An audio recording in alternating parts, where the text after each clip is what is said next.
ನಮಸ್ಕಾರ. ತುಂಬ ದಿನ ಆಯಿತು, ಯಾಕಂದರೆ ಸ್ವಲ್ಪ ಹಬ್ಬ ಮತ್ತು ಬ್ಯುಸಿ ಶೆಡ್ಯೂಲಿಂದ ವಿಡಿಯೋಸ್ ಏನೂ ಮಾಡಲಿಕ್ಕೆ ಆಗಲಿಲ್ಲ. ಇವತ್ತು ಸ್ವಲ್ಪ ಫ್ರೀ ಮಾಡಿಕೊಂಡು, ಯಾಕಂತಂದರೆ ಸುಮಾರು ಮೋರ್ ದೆನ್ 1 ವೀಕ್ ಆಗೋಯ್ತು ನಾನು ವಿಡಿಯೋಸ್ ಎಲ್ಲನೂ ಅಪ್ಲೋಡ್ ಮಾಡಿ. ಟೈಮ್ ಸಿಗದೆ ಇರೋ ಕಾರಣದಿಂದ ಯಾವುದೇ ವಿಡಿಯೋಸ್ ಅಪ್ಲೋಡ್ ಮಾಡಿಲ್ಲ. ಯಾರು ಕೂಡ ಏನು ತಪ್ಪಾಗಿ ತಿಳ್ಕೊಬಿಡಿ. ಆದರೂ ಕೂಡ ಸುಮಾರು ಜನ ಕಾಲ್ ಮಾಡಿ ಕೇಳ್ತಾ ಇದ್ದೀರಾ ಮತ್ತು ಕಮೆಂಟ್ಸ್ ಮಾಡಿ ಕೇಳ್ತಾ ಇದ್ದೀರಾ.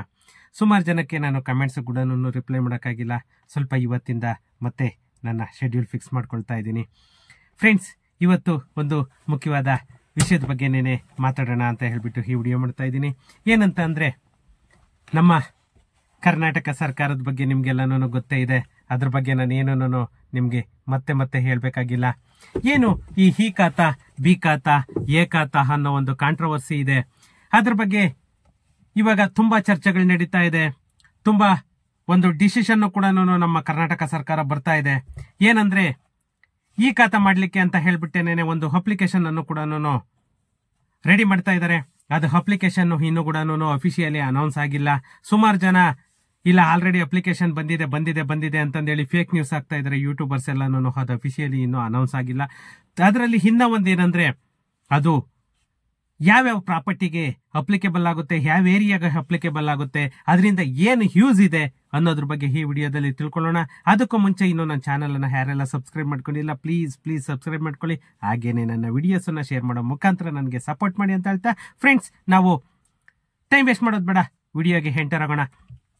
ಏನು ಇದು ಈ ಖಾತಾ ಅನ್ನೋ ಒಂದು ಕಾನ್ಸೆಪ್ಟ್ ಇದೆ, ಅದು ಪ್ರತಿಯೊಬ್ಬರಿಗೂ ಒಂದು ತಲೆನೋವಾಗೇನೆ ಪರಿಣಮಿಸಿದೆ. ಯಾಕಂತಂದ್ರೆ ಬಿ ಖಾತಾ ಆಗ್ಬೋದು, ಎ ಖಾತಾ ಆಗ್ಬೋದು, ಈ ಖಾತಾ ಆಗ್ಬೋದು.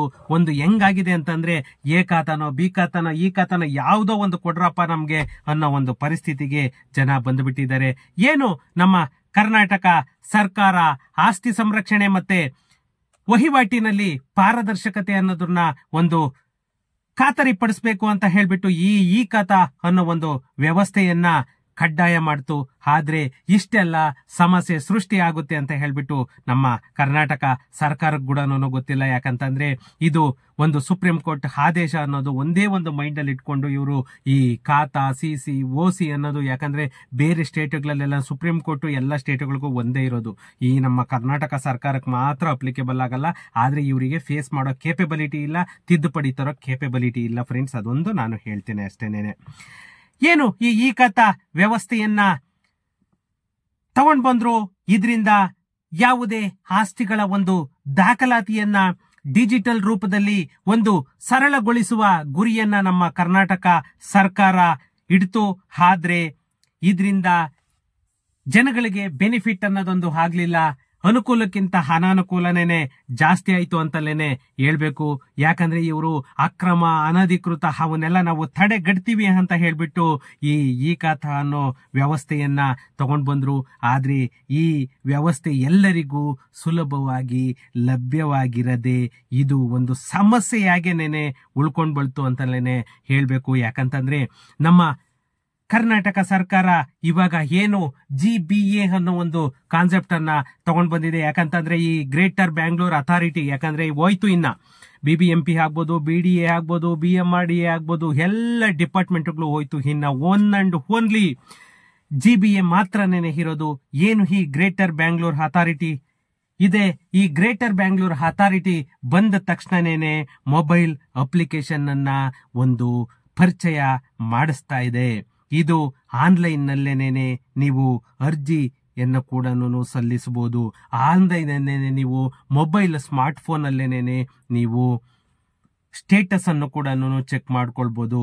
ಯಾಕಂತಂದ್ರೆ ಇಷ್ಟು ದಿನ ಏನು ತೊಂದರೆಯನ್ನ ಅನುಭವಿಸಿದ್ರಿ, ಅಲ್ದಾಡುದ್ರಿ, ಅದು ಎಲ್ಲದಕ್ಕೂ ಕೂಡ ಒಂದು ಪರ್ಯಾಯ ಮಾರ್ಗ ಅಂತ ಹೇಳ್ಬಿಟ್ಟು ನಮ್ಮ ಕರ್ನಾಟಕ ಸರ್ಕಾರ ಈ ಅಪ್ಲಿಕೇಶನ್ ಅನ್ನ ತಗೊಂಡ್ ಬರ್ತಾ ಇದೆ.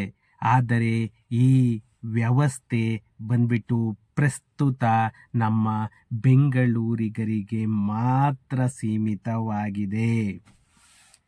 ಆದರೆ ರಾಜ್ಯದ ಇತರ ಭಾಗಗಳಲ್ಲಿ ಈ ಖಾತಾ ವ್ಯವಸ್ಥೆಯನ್ನ ಜಾರಿಗೊಳಿಸಲು ಇನ್ನೂ ಹೆಚ್ಚಿನ ಕ್ರಮವನ್ನ ಕೈಗೊಳ್ಳಲು ಮತ್ತೆ ಅದನ್ನ ತಿದ್ದುಪಡಿಯನ್ನ ತರಲು ಇವರು ಪರದಾಡೋ ಒಂದು ಅವ್ರ ಗೋಳನ್ನ ನೋಡ್ಲಿಕ್ಕೂ ಆಗ್ತಾ ಇಲ್ಲ. ಯಾಕಂತಂದ್ರೆ ಇಲ್ಲಿ ಜನಗಳ ಗೋಳಿಗಿಂತ ಇವ್ರದೇ ಜಾಸ್ತಿ ಆಗ್ಬಿಟ್ಟಿದೆ.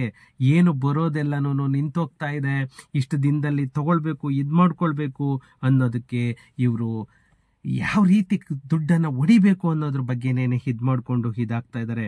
ಏನು ನಮ್ಮ ಬೆಂಗಳೂರಲ್ಲಿ ಸುಮಾರು 25 ಲಕ್ಷ ಪ್ರಾಪರ್ಟಿಗಳಿದೆ. ಆ 25 ಲಕ್ಷ ಪ್ರಾಪರ್ಟಿಗಳಿಗೆ ಏನು ಖಾತೆಯನ್ನ ಕೊಡಬೇಕು, ಅದರಲ್ಲಿ ಬರೀ 5 ಲಕ್ಷ ಪ್ರಾಪರ್ಟಿಗಳಿಗೆ ಮಾತ್ರನೇ ಖಾತಾ ಕೊಟ್ಟಿರೋದು.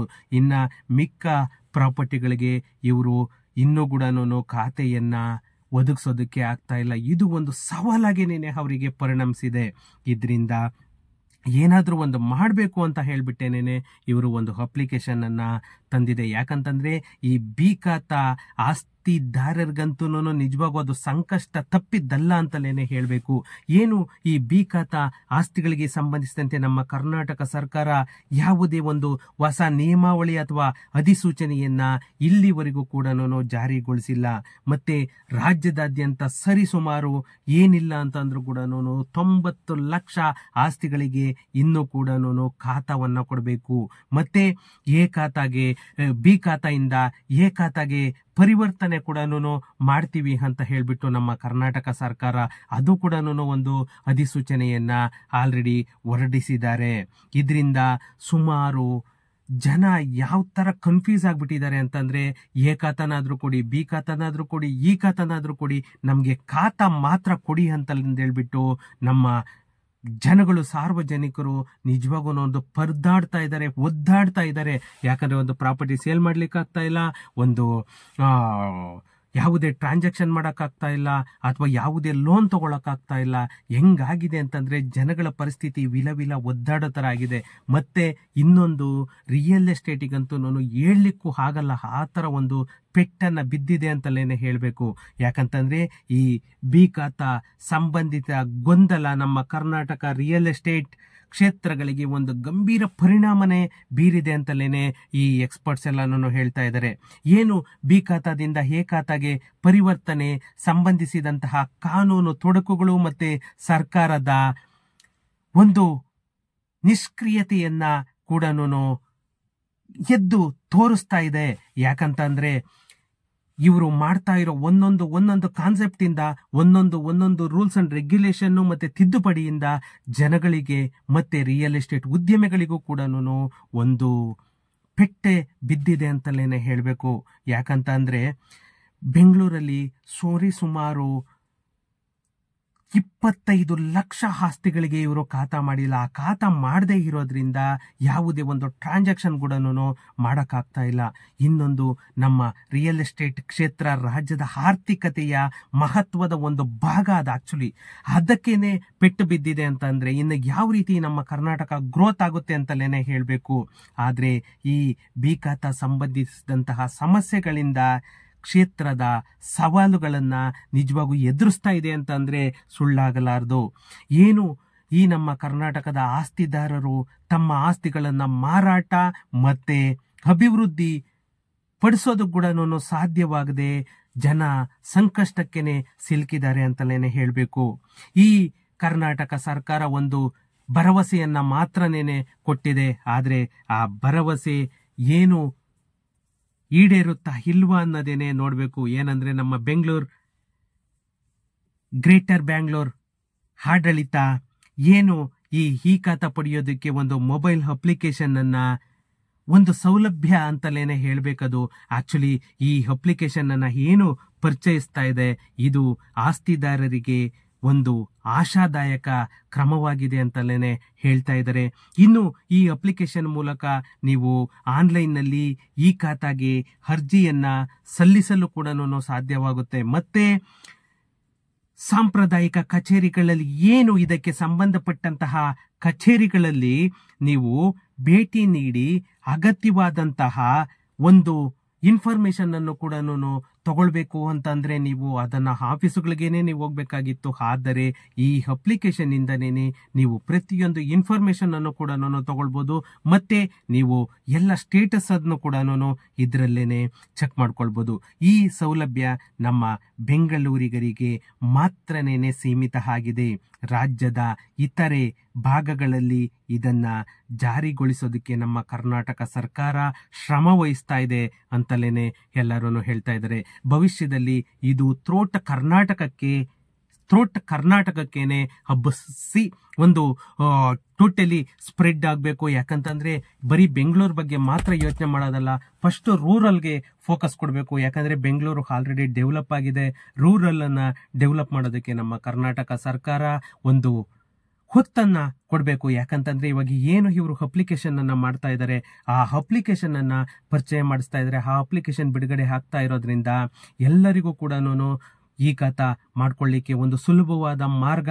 ಆದ್ರೆ ಅದರಲ್ಲೂ ಕೂಡ ಇನ್ನು ಎಷ್ಟು ಎರರ್ ಬರುತ್ತೆ, ಯಾವ ರೀತಿ ಬರುತ್ತೆ ಅನ್ನೋದ್ರ ಬಗ್ಗೆ ಕಾದ್ ನೋಡ್ಬೇಕು. ಫ್ರೆಂಡ್ಸ್, ಈ ಅಪ್ಲಿಕೇಶನ್ ಬರ್ತಾ ಇರೋದ್ರಿಂದ ಎಷ್ಟೋ ಉಪಯೋಗ ಆಗುತ್ತೆ ಅಂತಲೇನೆ ತಿಳ್ಕೊಳ್ಬೇಕು. ಆದ್ರೆ ಈ ಅಪ್ಲಿಕೇಶನ್ ಇಂದ ಏನೆಲ್ಲನೂ ನಮ್ಗೆ ಸೌಲಭ್ಯ ಸಿಗುತ್ತೆ ಅನ್ನೋದು ಅಪ್ಲಿಕೇಶನ್ ಅಫಿಷಿಯಲಿ ಅನೌನ್ಸ್ ಆದಾಗ ಮಾತ್ರನೇ ನಮ್ಗೆ ಗೊತ್ತಾಗುತ್ತೆ. ಅಲ್ಲಿವರೆಗೂ ನಾವು ಕಾದು ನೋಡೋಣ. ಯಾಕಂತಂದ್ರೆ ಆಲ್ರೆಡಿ ಪರಿಚಯಿಸಿದ್ದಾರೆ, ಆಲ್ರೆಡಿ ಬಿಟ್ಟಿದ್ದಾರೆ, ಆಲ್ರೆಡಿ ಅಪ್ಲಿಕೇಶನ್ ಅನೌನ್ಸ್ ಆಗೋಗಿದೆ. ಇದೆಲ್ಲನೂ ಸುಳ್ಳು. ಇದು ಆಕ್ಚುಲಿ ಇನ್ನು ಅನೌನ್ಸ್ ಆಗ್ತಾ ಇದೆ, ಇನ್ನು ಟ್ರಯಲ್ ನೋಡ್ತಾ ಇದ್ದಾರೆ. ಬಟ್ ಅಫಿಷಿಯಲಿ ಅಪ್ಲಿಕೇಶನ್ ಇನ್ನೂ ಕೂಡ ಅದು ಪ್ಲೇ ಸ್ಟೋರ್ಗೆ ಆಗ್ಬೋದು, ಗೂಗಲ್ಗೆ ಆಗ್ಬೋದು ಬಿಟ್ಟಿಲ್ಲ. ಬಿಟ್ಟ ತಕ್ಷಣ ನಾನು ನಿಮ್ಗೆ ಡಿಸ್ಕ್ರಿಪ್ಷನ್ ಅಲ್ಲೇನೆ ಲಿಂಕ್ ಅನ್ನ ಹಾಕ್ತೀನಿ. ಓಕೆ ಫ್ರೆಂಡ್ಸ್, ಸಿಗೋಣ ನೆಕ್ಸ್ಟ್ ವಿಡಿಯೋದಲ್ಲಿ. Thank you.